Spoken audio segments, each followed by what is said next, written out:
Hey, today we're going to be talking about really two choices that schools are having in a time of crisis like this: to hibernate or to innovate.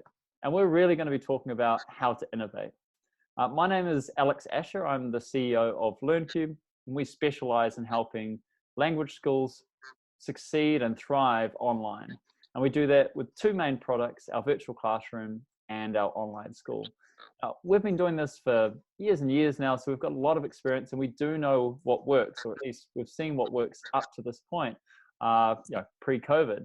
Now, during this time where COVID-19 has really completely changed the world, a lot of physical schools are needing to now go online, not even just because they'd like to, which a lot of them were already discussing, but because they have to. And I'm here with Thom because Thom has some really great insight from the industry, for a number of years, and again, coming from a different angle. So tell us a little bit about, what brings you here and what's your vibe? I was a teacher initially, and I taught in various different countries around the world and ran schools. I find kind of education is really what motivates me. For myself, for others, I train teachers, I train students, I train managers, and education is sort of a passion, and it's my profession, and it's my hobby. Fantastic. And today we're really just going to have a bit of a chat about some of the ideas that we're seeing and some of the trends that we're seeing and how that's all playing out. Because if you're a language school, a lot of the time you may not have the experience, or you may have thought about online but not really kind of brought that into a strategy. And what we hope to do today is kind of discuss the building blocks, what you're going to need to really thrive in this brave new world, as you say, Thom. It's a really interesting time because I'm finding that the schools we're talking to around the world, it's either sort of head in the sand or head in the clouds, and there seems to be very little in between. One of the things that we've certainly noticed are these, isn't it, Thom? Now, again, as a consultant, you've probably seen these before people are even thinking about online. They've just been confronted with a crisis. Tell us about these points. I think what's really interesting is we're sort of 10 years into realizing the industry has changed dramatically. Language learning is not what it was, and the ways that people access learning are really, really different and changing all the time. And that was already happening. This has really heightened the rush to go online, and people are doing that in kind of crisis mode now. And what you're pointing out here, Alex, is that excellent stuff about the fact that enrollments are down and revenues are down, but also the relationship between agents and schools is very different now and has been strained particularly by this crisis. So where students come from and how they get access to the education is a really big new question, I guess. Definitely. I think particularly a lot of these are still very much related to schools not successfully being able to transition online because it's been rushed and because it's been done in super haste and panic mode. And because there's that kind of panic, then that kind of then goes back to a drop in enrollments and revenue because that process maybe hasn't done very well. And then likewise, that's led to a lot of tension and anxiety from students and teachers because they don't really know what they're selling. And that's led to some more tension between agents because they don't know what they're selling. So a lot of this comes down to a real, how do we get you as a listener here to have confidence and know what it is that you're selling and why it is of value to those customers? I think that's really true. And I think what's really interesting and some sort of silver lining, if there can be, to this crisis is the fact that everybody globally has had to access online learning in a way that they weren't doing before, weren't interested in doing before. And people have seen that it is a real tool and it does work. And not only that, there's a lot of really exciting directions that can go in. That's right. We're going to talk about some of those as well. But before we do, I think this is kind of what we've seen, really, isn't it, Thom? What have you noticed from your experience with schools in terms of how they're trying to solve the going online? I think it's really interesting when this first kicked off because a lot of schools that weren't online or had a very minimal online component suddenly were turning to often quite junior members of staff who were younger and understood the tech that was needed. And so they would kind of suddenly be saying, right, well, we'll use this, this, and this, and the things that they were familiar with and happy with. they kind of barreled out to students. And in terms of crisis, people were kind of getting through on a raft of kind of links and apps and hope, you know, and just sort of sending an email around or a WhatsApp message around saying, right, we're going to be in this conference room on this app or through this server, or you've got to come here and you've got to get through. And that's okay in a crisis. But as we kind of realize the new normal, and I do hate that expression, but we do see that people are going, well, that's all right, and we'll do that in a pinch, but you can't sell that, and nobody's going to buy that. People want a much more professional experience. Yeah, I mean, it's been really interesting for me in a way, as I've only been focused on online education up to this point. And so we always looked at language schools. It's like, hey, look, they offer something very different to online schools. But there weren't any language schools that I can really think of that were doing classes, for example, of more than 8 students. Like anything above 8 students was considered effectively a large class. It wasn't like a group class. Like that was a large group class. And I think the quality that was already there before this crisis happened online was actually fairly high, because these online schools were actually having to really compete to be able to get people to go from a physical language school where they kind of knew and felt comfortable to online. And that's really changed now. Yeah, totally. And I think, you know, that's exciting, I guess, for the industry, but it's also a really difficult thing, because what a lot of people have tried to do is replicate what they've done as a physical school, which is doable on some degrees, but it's also that kind of question of saying, well, why would you just try and copy that when there are lots of exciting new things to do, and lots of ways that can go. And I think with teachers, what teachers initially were saying when this first hit was saying, oh no, I've got to teach online, how do I teach online? And getting really worried about that. And then when they've kind of got into it, and obviously a lot of teachers are very experienced at it and able to deliver wonderful stuff, but a lot of people who have then been teaching online for the last few months have suddenly said, oh, well, actually, I quite enjoy it, and it's quite nice, and it's freeing. And that's affecting a lot of the questions that people are having about, you know, how much it's going to cost, you know, and how much people are going to pay, because people are going to pay less for online. And yet a teacher is still doing the work, and why wouldn't they get paid the same? But then they don't have to go anywhere, you know, and they're still in their pajamas from the bottom down, you know, as we all are, obviously. But you do think there's a very different analysis of what they want and what they can get from this, you know, and that's true for students too. Yeah, absolutely. I also think we're going to see a lot more innovation that was not happening previously. I think a lot of online schools, from my experience, were very much like, how do I get to scale? Because that was, I mean, scale is critical if you're trying to do group classes.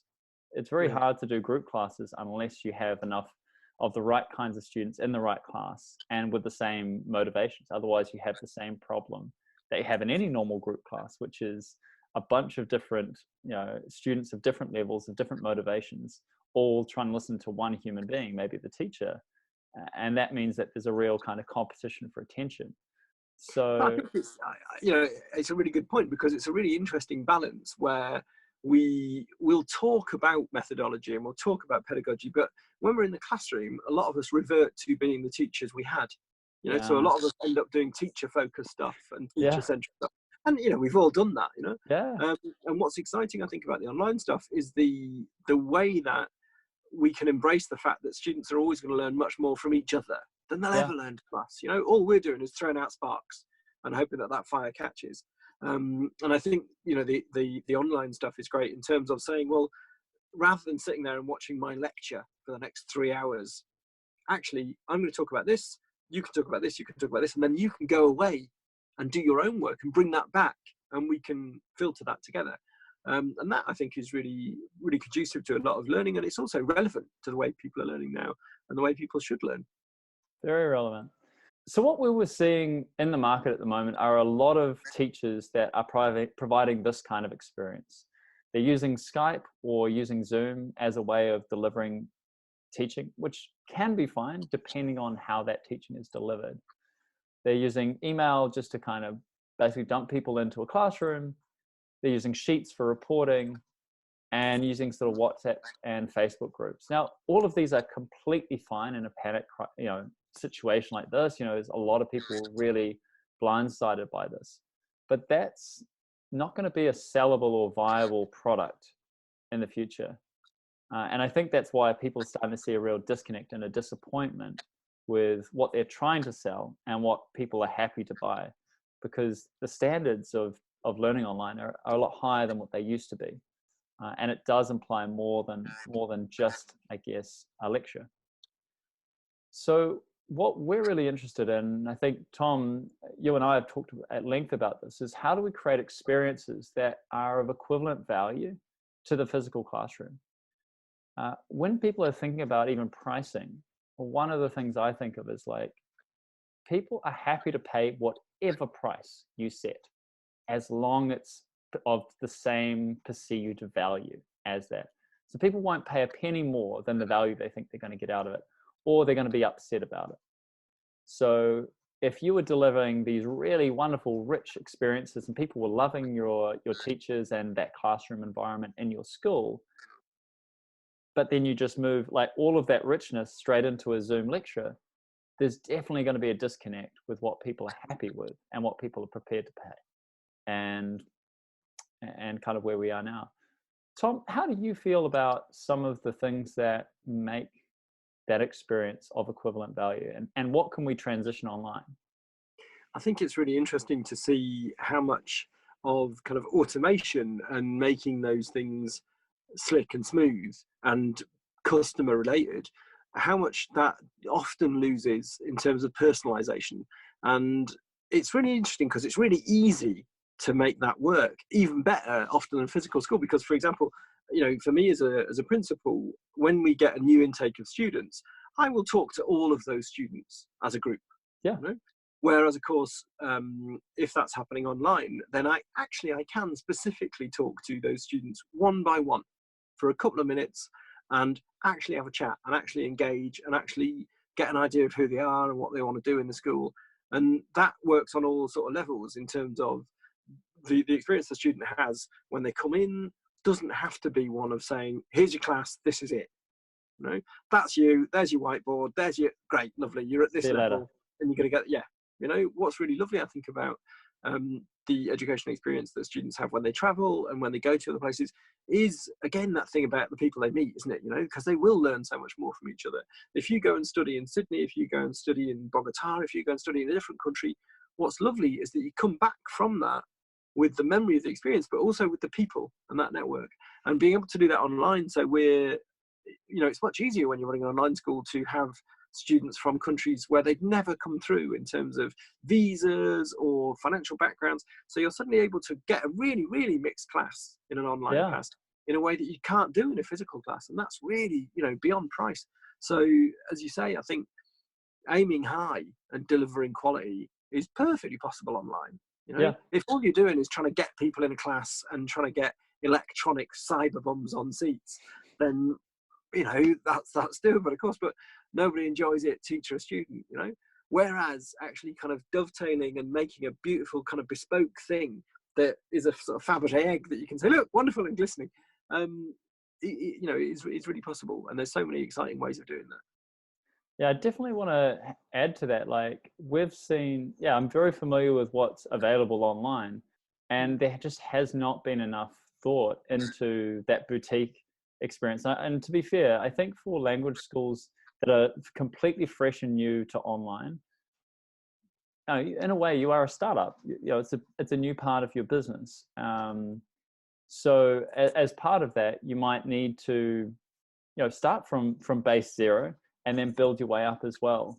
But it means that instead of trying to compete based on price or volume, or we get the most people in our doors, you may need to be focused on quality, because quality is the one thing that you actually have a lot of control over, and actually almost more so than you do compared to other online, like sort of those veteran online schools, which have been a lot more about how do I scale up business, how do I put more bums on seats effectively. The language schools of today, the physical language schools going online, they're actually having to be the ones that are a bit more niche, the ones that are a bit more edgy, the ones that are really thinking and creating a really personalized, individualistic sort of experience. I think that's going to bring a lot of creativity to this industry, and I think it's going to be fantastic. I think it's sort of, if you look at the world of gaming, then what you see in the world of gaming is people doing things which are brilliant and exciting and expansive, and yet they're not things that prepare you for doing that. So people don't play Medal of Honor and then become, a general in the army, because being good at Medal of Honor is no indication that you might actually be any good in the army. And I think that's often true with language learning, that you can be quite good at doing some of the kind of self-access stuff, some of the apps. It's great, and you can sort of build a competency at that. But then when you are suddenly called upon to use that language in a meeting at work or whatever capacity it is, you'll fall apart, because it's not, it's not a game. 5, it's not a game. And suddenly the stakes are much higher and that pressure is there. So being able to personalize the learning experience so that students have that reflex to, to jump out and use the language is really important, and making it relevant to them. And there's so many ways of doing that that are not automated, that are about personalization and are about a rich experience for students. That's absolutely true. So what we're going to just quickly check out, what are some ways that you could, or what are the kind of building blocks to build a really great and professional experience? So these are some key questions that really every language school needs to be asking. So, how are you going to differentiate yourself? And we kind of have talked a little bit about that.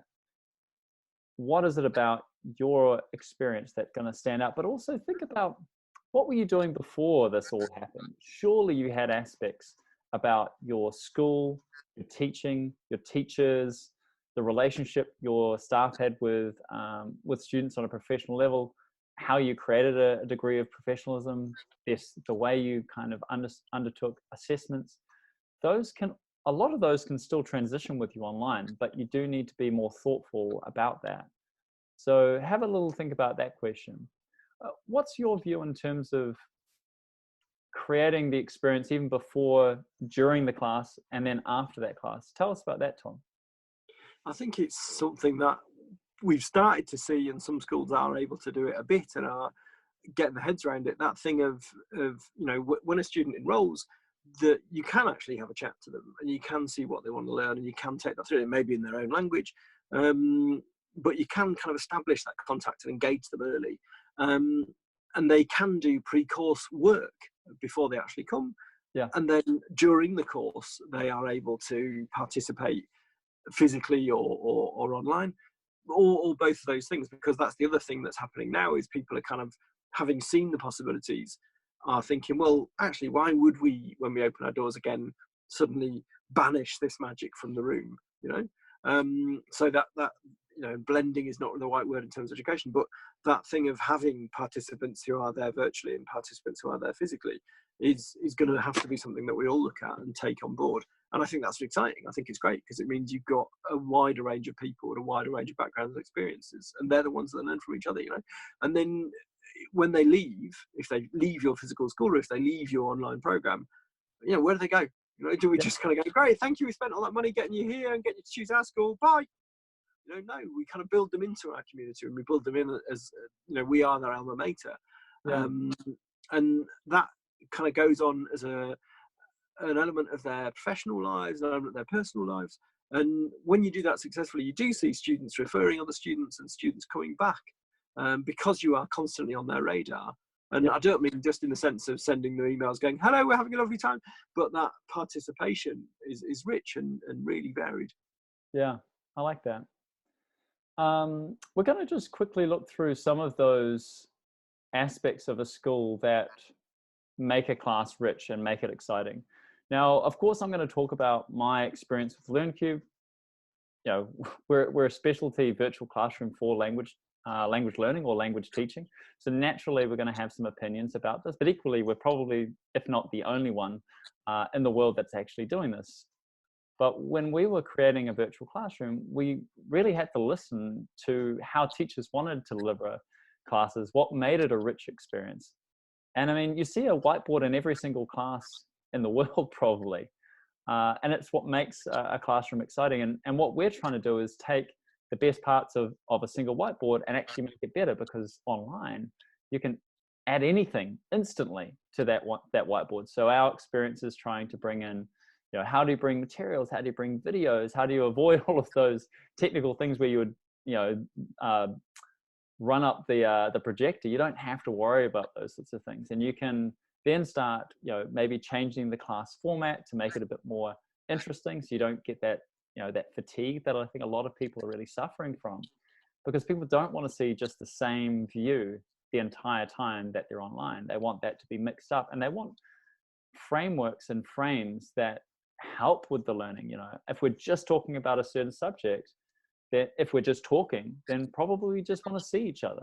If we're really using a material, then we probably want to be all focused on that material rather than being too distracted. I think what I know that we're extremely excited about is giving those experiences life online, and really transcending that experience from a lecture where you've just got, one video, one face, and here are my slides, to something much, much more.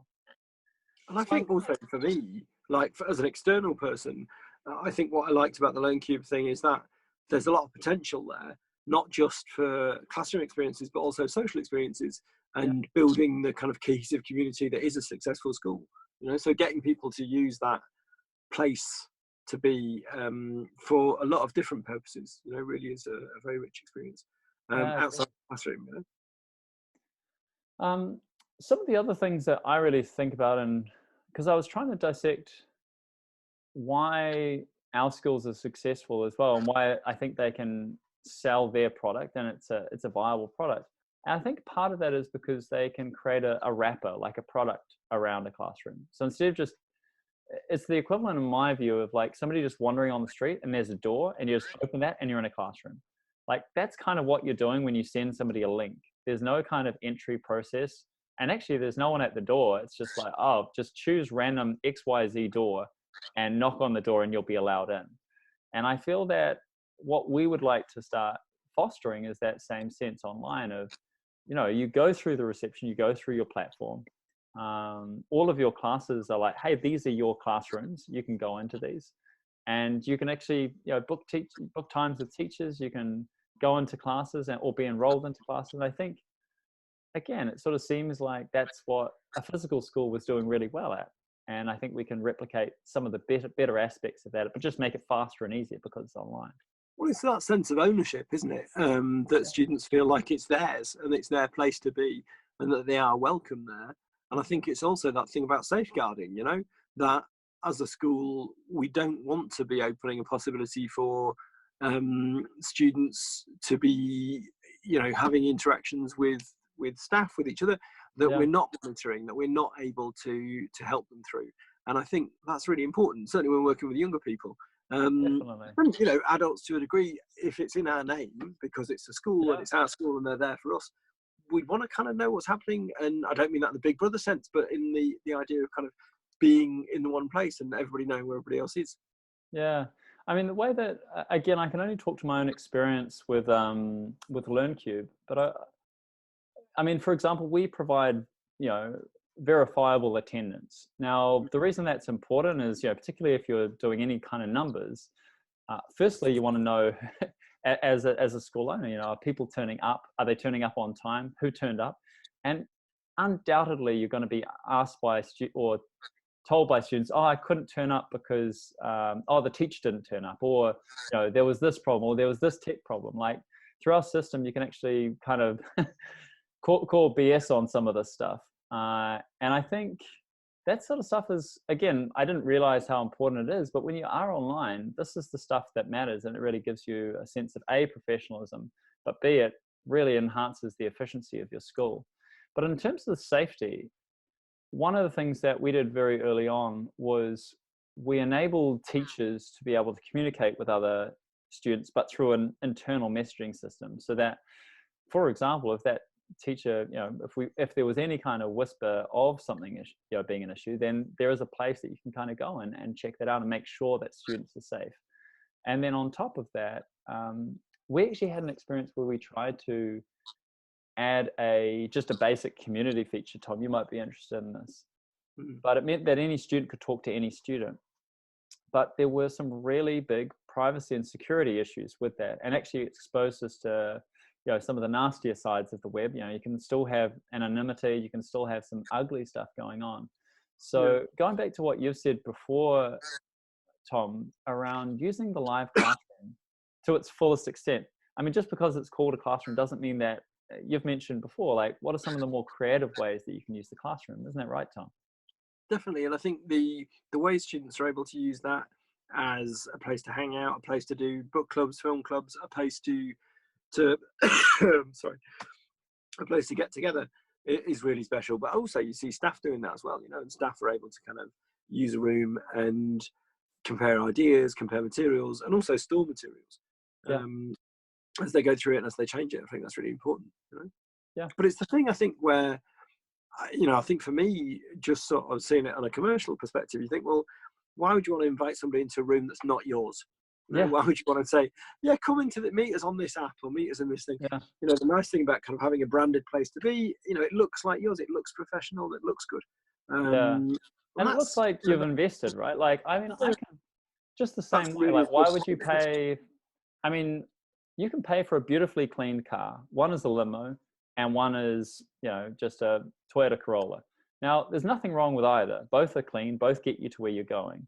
But they say very different things about how you're going on that journey. Now, not that everything has to be a limo, but it's an idea that the way that you package something conveys a certain value to it. And I think that you could really do the same thing with education. So if we want to get to a higher price point, which I think we all need to and want to, because that's how we can get agents on board, we can make something in it for them. That's how we can make it of value to our students as well. So there's a whole lot of things that are much better if we can get to a high value product. But that's why I do think that there's got to be a level of professionalism in packaging that makes something interesting, useful, and valuable. Well, there's also, like, what's really interesting, I think, is that thing where the last sort of couple of months have shown us people making a good go of doing online lessons. And fair play to them and hats off, because a lot of people have had to learn really quickly. But, longer term, you're thinking, well, actually, rather than doing your best at it, I probably want somebody who does the best at it, not somebody who's doing their best, but somebody who's doing the best, and there are a lot of teachers out there and there are a lot of people out there thinking about the way they're doing this, and it's changing all the time and it's always evolving, and that's the way it should be, and I think the offerings that people are able to put together now are just exciting, for me. Like, I trained as a teacher and I still very much work in that field, and I'm excited. I do feel like seal clapping because there are so many things you can do, but that dynamic is also totally different. It's not the kind of one person, 35 people, all sitting there taking notes, and that's how it should be. If I'm in a classroom, I think, well, I'm quite good at this particular thing that we're looking at, because today we're looking at the third conditional, but I know nothing about football, or I know nothing about fashion, or I know nothing about cars, or I know nothing about a lot of things. And each person in that room has got something to contribute, and each person in that room is an expert in something. And it may only be Pokemon, but why not? I still kind of like those building blocks. Like, these are things that are really essential. We could spend a lot of time talking about that vision and spirit, but also that strategy. I feel like that's the piece that a lot of school owners need to spend a bit more time on. And I don't mean to, sounds a bit like I'm preaching, but I guess the area that I'm a bit concerned about is just focusing on tactics rather than having a strategy, and then the tactics kind of fall out of that. So, Tom, do you have any quick ideas or tips on how people can think more strategically rather than just what tools can I use? And I think we can be less surprised and we can expect more black swans, because what I've seen kind of through my career working in education is that thing where we all get in a room and go, wow, we weren't expecting that. We didn't know this was coming, about, be it politics, be it, illness, be it terrorism, be it anything, and we've all got in a room going, good Lord, who knew that was going to happen? And of course, that's the point, isn't it? Is that, all swans are white until you see a black swan, and then, oh, that's a black swan. Okay, right. What do we do now? And if we are prepared for only white swans, then that's not going to work, and resilience is a really key point in business. And that sort of strategy for the long term and strategy for future proofing your school is key. And people that I'm talking to now sort of say, well, gosh, that's all done and dusted. Anyway, back to normal. You're kind of go, no, hang on. Actually, there's a lot you can take from this, and there's a lot of places you can go with this, And actually, if you don't go there, everybody else is going there. So that's what's for dinner. Yeah. You know, and who knows what the next thing will be, but there will be a next thing. Yeah, I mean, we're also very unsure if we're completely out of this anyway. So the way that I really like that idea on resilience, and I think what we see ourselves as being is certainly not any kind of replacement to a physical language school. And we really hope that physical language schools are back in business as soon as possible. But the reality is that there's going to need to be a backup, and we can provide that resilience. And if not us, then still kind of really investigate what's the best solution for you online, because I think either way, the opportunity is there, both from just a risk mitigation point of view or an opportunity and growth and reaching new markets point of view. And we could also spend a lot of time on how you can, almost triple the lifetime value of your customers simply by adding a pre-course. You've got your during course, which is when people are actually in your physical school, and that after section could all be online, and you could really keep students for life. I mean, and why not? I mean, learning a language is a lifetime skill. So I'm quite excited about that. I'm very excited about exceptional student experiences when we think really thoughtfully and creatively about how we can use tools and really get the most of those. And I think LearnCube, we've got to work with you on that and try and build tools that give you enough freedom to build that creativity, whether it's just being a framework for you to kind of use, and then build that mix of maybe private classes and peer-to-peer classes and group classes and social clubs and those sorts of things. I'm quite excited about where that's going. I think we're really going to have to think about the partners that we have, even if you may or may not be using agents entirely, but certainly there's probably going to be some more direct advertising. 100%. I can't see that not happening, as well as I guess that's part of that resilience. Because we want you to feel like this business that you're working on is going to survive and create a great legacy, and of course we want to create that secure and safe environment where the students feel really looked after, and they feel that they're in a space that they can grow and learn and have all of the benefits of learning with exceptional people, and ideally none of the risks or problems, maybe because you're using a good online system. So that's kind of where I sort of sit on that. How about you, Tom? I'd agree entirely. I mean, I think if I can refer this to tea, I'd like to, because I always think education is very like tea or coffee, isn't it? In that if you've got a group of people, if I'm doing training with teachers, we'll have a break, and I'll always say, right, who's had a tea, who's had a coffee?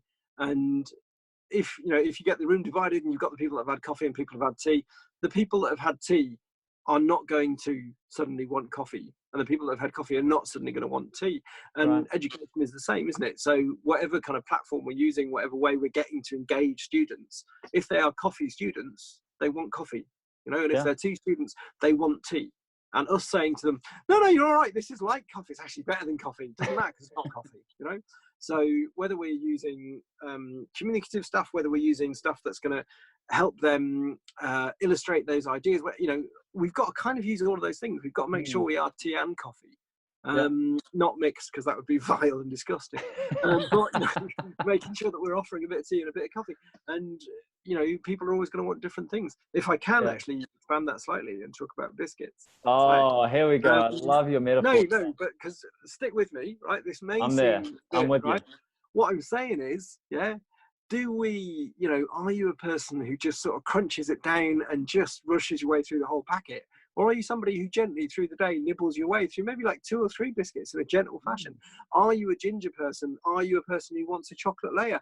There's so many varied people. And at the end of the day, it's all nutrition. And education's like that. Education is a big old biscuit, and the bites that people want to take and the flavors people want to get when they're doing it. Who am I to tell them what's right and wrong? For me, I want a cup of tea and I want a ginger biscuit, and anybody who doesn't is a fool. But that's just me, And the tragic thing is, I'm not right. I'm just right for me. And that's so good with educational offerings as well, isn't it? That you're talking about LearnCube, and as you say yourself, maybe it's right for most people, maybe it's not. Who knows? And I think for me, as an external person, what I like about the LearnCube thing is that you can get teachers, you can get syllabus, you can get all of it, and all you need to do is bring students, and that's it. Plug it in, bang. Or you can totally use it as a tightrope, and you can totally use it as this sort of really exciting thing that'll take you across. And whatever you do is up to you, because it is so open, it is so broad. And that's why I've enjoyed kind of talking with you about it, because our perspectives are very different. So you're kind of thinking, right, we'll do this with it, we'll use this with it, because of course that's where you're coming from. And I'm going, yeah, but could you not do this and this and this? And you're thinking, actually, yeah, we can, and that's why it's quite, it's a fun and fruitful way to talk about things, I think. I think so. And so for you listening today, I hope you've been able to take away, more than a couple of things. Hopefully you've got your biscuit and tea in hand and have enjoyed this immensely, but we certainly enjoy talking about it. And if you'd like to talk to either Tom or myself, please get in touch very soon, and would love to continue the conversation with you. So thanks again. Brilliant. Thanks very much. Cheers now.